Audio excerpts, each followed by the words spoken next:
I'm here to present our next speaker and to tell a timely story. During the 2012 presidential election, a 21-year-old African-American voter arrived at a polling place in Douglas, Georgia. This was her first time voting, and she didn't know how to use the machine.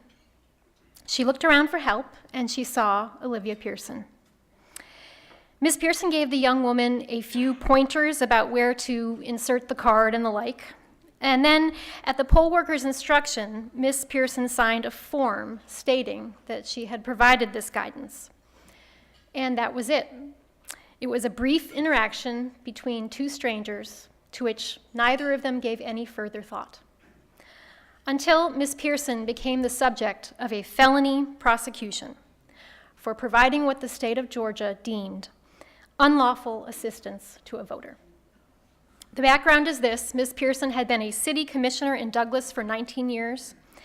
She is an outspoken advocate for the Black community there, pressing for equal employment opportunities for people in city government and taking complaints of police abuse seriously. Her tenure in government had raised the ire of people in the city's mostly white power structure.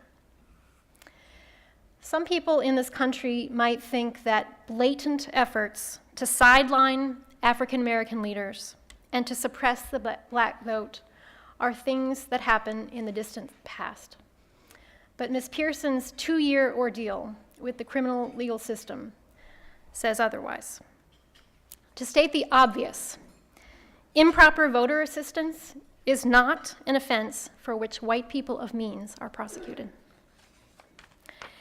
The Southern Center took on Ms. Pearson's representation just after she had been through her first trial, which resulted in a hung jury.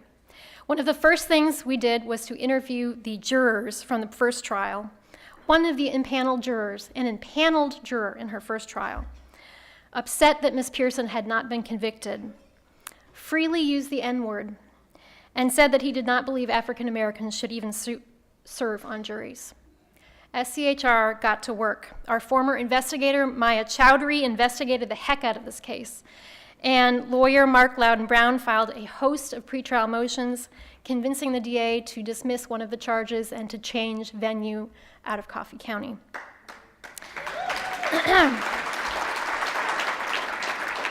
The case went to a second trial in Jessup, Georgia, earlier this year, and things were not looking good on the morning of court when the prosecution struck the first Black juror, the second Black juror, the third Black juror, the fourth Black juror.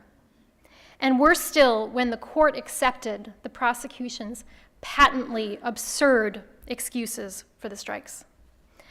But Mark is a great trial lawyer, and he had prepared for months. He put on a simple and elegant case, and I am happy to report that after 2 years of suffering under the weight that Ms. Pearson suffered under, she was acquitted in 30 minutes.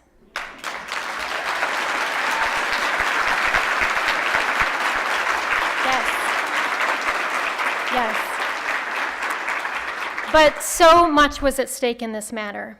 If she had been convicted, Ms. Pearson would have lost her job, her pension, and her liberty, not to mention a reputation and a sense of identity that she had spent her entire life building.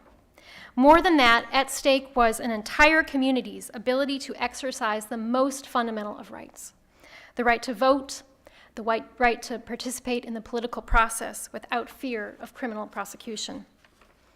Ms. Pearson showed such incredible bravery in the course of this case, refusing to accept any kind of so-called deal, standing on principle for her community, for her children, for her children's children, at great personal risk to herself. And guess what Ms. Pearson will be doing this election day? She's going to be driving people to the polls.